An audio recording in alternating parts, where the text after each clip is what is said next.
Warning, this show contains strong language and topics that some viewers may find offensive. Listener discretion is advised. Now get the cards, the cards from my generation. I'll take the come on, let's get it on.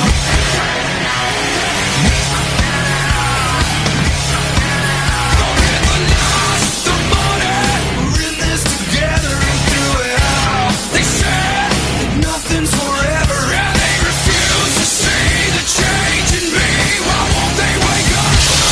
Music. Welcome to Suplah City.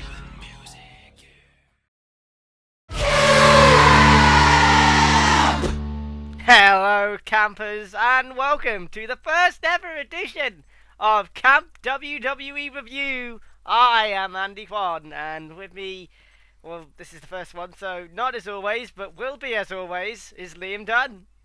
It's like the Suplah reunion even though we never broke up. It's like the originals. Yeah, you get what I mean. No. Anyway, people aren't here for that. People are here to talk about Camp WWE. It finally debuted at the weekend just after Payback. This is the much hyped WWE cartoon show that was supposed to be well, not supposed to. It is aimed at adults, and there's like a lot. They do a big old warning intro right at the start saying this is for adults. There's words that isn't for youngsters. There's topics that isn't for youngsters, and we'll get into that in a bit. But I kind of want to just start with talking like the pre-Camp WWE and how it all came to this, because Andy, do you remember when we first heard about Camp WWE? Yes, I do. Do you want to elaborate? Or is that where the story ends? Yes. No, it was supposed to be like on the network or on a network, whatever version of the network, the TV bit or like the actual thing we have now, for quite some time, and it's kind of been in a state of development hell. Like, yes, it's yes. because of many things, such as CM Punk leaving, Hulk Hogan being a racist, and a whole bunch of other things, which means that they've had to be taken out of the thing, and then it's just been, oh god, it's like Duke Nukem. I remember when they kind of announced the network, like officially announced it. It must have been back in 2012. They announced the network 2 years before it even went live, because they were going to do it and then something went wrong and they couldn't get the funding, or something about contracts and they couldn't do it, so it was held off for 2 years. But Camp WWE was announced when the network was first really publicised back in 2012. At least that's what I remember. And as you said, they had to go back and do a lot of stuff and change a lot of things, because the thing about the WWE is things change dramatically. For example, Ryback has been sent home and we don't know if he'll ever be in WWE again at this point. Things like that, when you've got characters on television and then you make a show about the characters on that television show and then something happens in that, do you know what I mean? Like, it's kind of meta in a way. Yeah. But it has a knock-on effect. The kind of thing with it is it's like, if something happens drastically in real life, then if you have like CM Punk there, it's gonna be really weird. So you have to take some people out. Well, I think it's not just that, because they have Brie Bella is in the show, even though she retired at WrestleMania. She's still in the show. It's not necessarily that. It's that they don't want to be associated with those people anymore. So CM Punk was originally going to be in the show. His design was released, along with, it was a very different kind of design as well. So it might have been a very early one to what they went with eventually, because there's also a Sheamus one that they released and a very different Vince McMahon one. They were to me, they were a lot more cartoony. I don't know if you've seen these. I don't think they'll be on the screen anyway. Okay. So obviously these don't show up in the final show. Sheamus didn't show up in episode 1. CM Punk's been cut out and Vince McMahon got completely redesigned. And then obviously Hulk Hogan was meant to be in the show. I'm guessing voicing himself. All the legends voiced themselves, like Ric Flair, Sergeant Slaughter, Vince McMahon. So I'm guessing Hulk was going to be in it and he would be voicing himself. But last year, the racist rant came out, and WWE was getting ready to kind of get, set off Camp WWE, and then this happened. They were like, well, we can't have Hogan anymore. So they had to fire Hogan and had to go back and re-edit the shows. Who knows how much re-editing needed to be done? Maybe he was just a bit character. Maybe he had an episode completely revolved around him. And this isn't a criticism on Seth Green and his production studios. I've worked in animation. I know how difficult it is to get a 22-minute show up. It takes... When I've worked on animations, it's taken a year to do a 5-minute sequence. Right? It's an incredibly long process. So it's not a criticism to them, it's not a criticism to anyone, but it's been an incredibly long journey. We've heard about the show for around 3 or 4 years at this point. It was good to finally see it, but did it live up to the hype? Here's the thing. I'm not the biggest fan of... Okay, when Liam described the show to me, he was like, it's Family Guy meets WWE. I'm not the biggest fan of Family Guy. Me either. So I kind of went into this thinking, oh Christ, this is going to be bad. Now, yes, a lot of the jokes are a bit hit and miss. Some of the jokes are funny. It's okay. It's not terrible. It's not great, but it's okay. It's a bit surreal as well in the era that we're in. This new era, whatever that means. That you have Vince McMahon going, shit! Like, it's just weird, and it's a bit jarring. And you have Triple H call Cena a pussy. That was really... To even hear that was really bizarre to me, because I can get shit. I've heard... I rewatched Backlash 2002, one of the first pay-per-views, if not the first pay-per-view I ever saw when I first got into it. And Ric Flair says on the show, unbleeped, uncensored, still on the network, he just goes... shit, right? So, it was weird, but it didn't shock me. Hearing Triple H call John Cena a pussy, that was just bizarre. Yeah. On an official WWE licensed product? It's just weird. I kind of had to go back, because it was just like, this thing was so just fucking surreal. I was like, what the fuck is happening? So I had to, like, literally...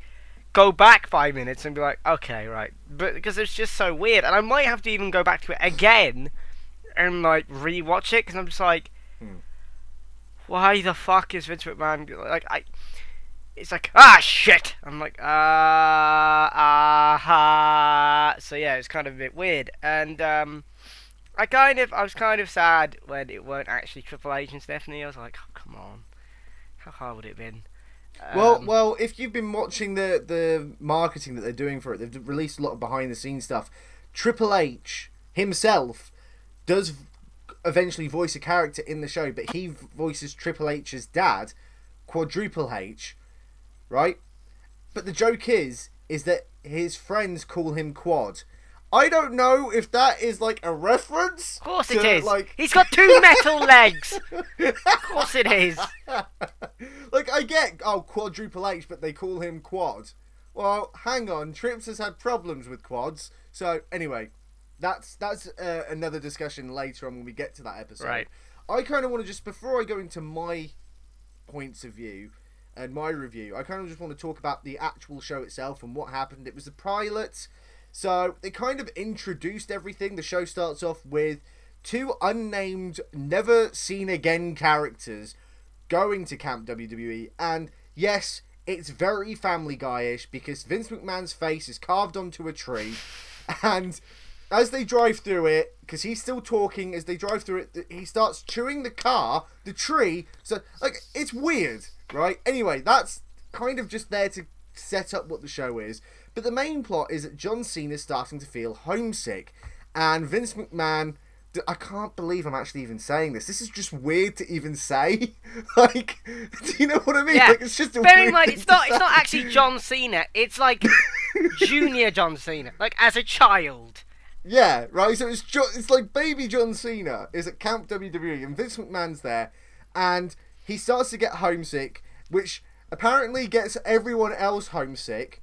So John Cena runs away, And then Vince McMahon, in order to stop everybody else running away, puts down a gigantic Hell in the Cell. Yep, that's a thing that happens. Not even a joke, right? Literally, a giant Hell in a Cell is dropped over the whole of Camp WWE. Which he activates via his watch instead of Plan A, which was Operation Slaughter, or whatever it was. Which was basically Operation Sergeant Slaughter. Slaughter lives in a cabin, literally pops out of the roof with a bazooka and was going to fire at John Cena. Right, that was going to be the thing. But anyway, so Vince McMahon goes after him and he starts catching up with John Cena, and John Cena starts swimming across a river, and then Vince McMahon has got a pill that when he drops into the water turns into a boat. What? Okay. Right? So then John Cena, the baby John Cena, still out swims the boat and gets to the other side and then rides on a wolf. So Vince McMahon gets off on the other side of the river and then starts riding a giraffe. Yep, that's a thing that happened. And then he catches up with Cena and they take him back to Camp WWE. There's a backstory as to why Vince doesn't want people to go home. It's like, there's a twist in it. I won't give it away. I'll try and refrain from spoilers, but there is a twist as to why he doesn't want people to go away. He calls someone dickless at one point. Yep. Which was, again, very weird. Dickless Von something. was very... I can't remember what it was. Yeah. It was very weird. It's surreal. It's just... I can imagine that this is what Vince is like in real life. He's just like, fuck! Like, everyone's burying Roman again. Like, I can imagine that's what he's actually like. And, like, I want to go and see these behind-the-scenes bits. Because I bet he's having the time of his fucking life doing this. Because you can tell that he's actually having fun, damn it. He's actually having fun doing fun. That brings me on to my first major point about the show. Is that... I know it's only the first episode, but Vince McMahon is the standout show-stealing character. He is the best. He steals the entire show. The show, to me, is about Vince McMahon. Yeah, obviously. Yeah. And it's brilliant. And he is... It's a little bit self-aware. Vince is just completely psychotic. But it's voiced by Vince. Yeah. It's very weird, but it's very... I think he's the best character that they have. Oh, God. Triple H is quite funny because he says the master yes! every now and then. Oh my God! I was right? so happy about that when he was just like, they actually he was did like, that. "Hello, Dad." I was like, yes! Yeah. Someone took my idea. Someone took my idea. I want royalties. Where the where's the checks? What the? Someone took my thing. So they have R-Truth, who's a bit of a conspiracy nut. Steve Austin, who's just a bit of a troublemaker. And then there's Big Show and Rusev, who are kind of, to me, felt like the same character in a way. Kind of just there. They were kind of like both the big fat idiots. And Big Show got more screen time and lines, whereas Rusev didn't. But there's literally just a shot of Rusev just banging his head against a tree. Is there? I'm sure there is. Okay. I didn't see that bit. I hope I'm not making this up, and my memory's gone bad on me, but I'm sure there is. Now, I think that the pilot of any show is always probably the worst. Oh God! I mean, if you go back and watch the first Scrubs episode or the first of anything, like you're saying, it's bad. Yeah, it's not good. No. So, and again, I mean, like, I've been a bit critical on the Edge and Christian show as well. I think that's got better. I still think it's kind of hit and miss. But I think it's got better. It's the first couple of episodes to kind of just get in the flow of everything. And trying to... I mean, you look at even the first season of The Simpsons, for example. It's just not what it eventually became. It was like... To me, it felt like it was a bit more serious than it actually was. Whereas eventually it became the kind of humour that we all know and love. And this is kind of similar.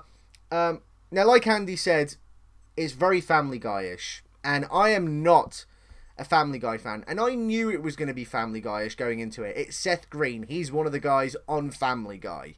It was obvious that's kind of the humour that we're going to go with.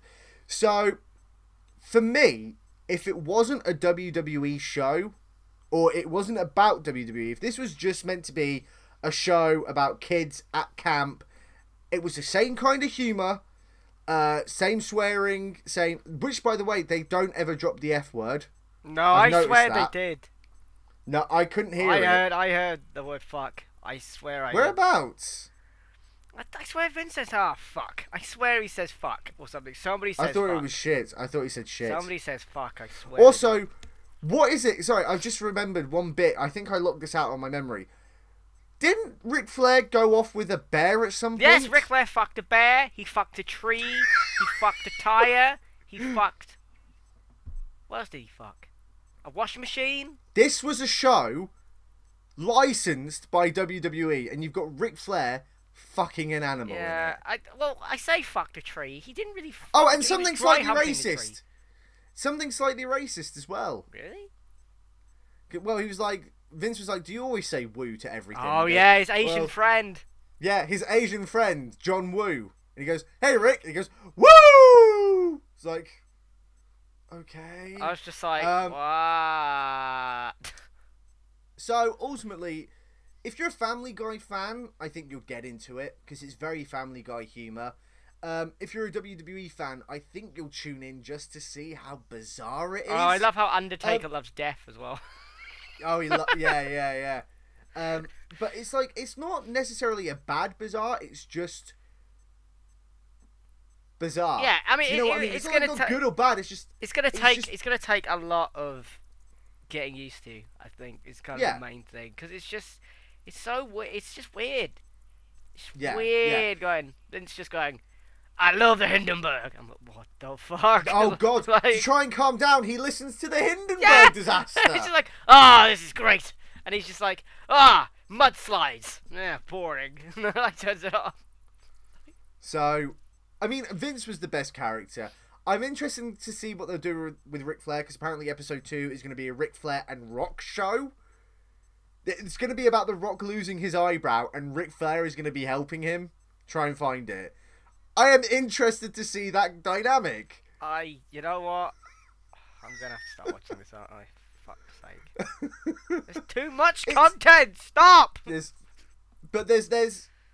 enough there to keep me interested. As a WWE fan, as a wrestling fan, it's enough to keep me coming back to just see how weird it is. Yeah. I thought that the episode, like you said, there were some jokes that really hit, and I think they were kind of the wrestling jokes, like Triple H saying "R" at the end of words. Vince McMahon's character in general, I think he would be... I don't know if it would work, this show would work, if it wasn't WWE. Do you know what I mean? Like, just pretend that it's not wrestling related. I could still see it working if it wasn't wrestling related. But would you be as interested in it if it wasn't wrestling related? That's the kind of angle I'm going with. I mean, I've seen Archer, and I think Archer's great. And that's got nothing... I mean, even if you just made Vince... no, that'd be stupid. Yeah, maybe. Yeah, I can see your point now, yeah. So, I'm not sure, but then, you know, it's not ever going to not feature WWE, so I guess it's a bit of a moot point. I think it's enough. If you're a wrestling fan, if you're a WWE fan, I think it's enough to keep it going. They were talking in the marketing that they were going to lay into John Cena. They didn't lay into him as much as I thought. It was literally just Triple H calling him a pussy, and that's kind of it. I didn't really like Stephanie McMahon's character. I don't think she's anything like she's meant to be on television, regardless of what era she's in. She's supposed to be a teenager in this, which would make you think it was the Attitude Era Stephanie, but I don't know, I just didn't really like her. I just felt that they kind of stuck her in there because, hey, Stephanie's on TV, we have to put her there. You know what I mean? Although Triple H saying, I think he says something like, that means I can hide outside Stephanie's cabin and watch her eat popsicles. And it's like, what did you say? And Vince McMahon is there, and he says, I can watch her eat popsicles all night. That was, again, very weird. But saying that, on Edge and Christian shows, they've talked about hand jobs. So there's kind of things there. It's definitely not a show for kids at all.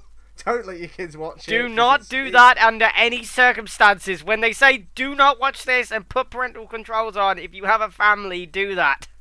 Yeah, Jesus. If you let your kid watch this and get shocked by it, it's your own fault because it has warnings on the show. And if you let your child watch this, you're just a shit parent, I guess. So, I mean, overall for me, I would watch it again. I'm gonna keep watching the show. Obviously, doing this. I'll give but- it a couple more, and just because you can't judge something on one episode. People are like, I haven't seen Breaking Bad, and everyone's like, the first season isn't that good. Just kind of get through it, and then it gets good after that. So it might be a Yeah. bit like that. Like after 1 or 2 episodes, it will get into like the gist of things and understand what's going on. So I'll give it at least another episode. And if it's bad, then fine. Yeah. So I'm gonna tune in again. Even if I wasn't doing the show, I would tune in again. I'm sure Andy would tune in again. So we'll be back next week to talk about episode 2, Not Without My Eyebrow.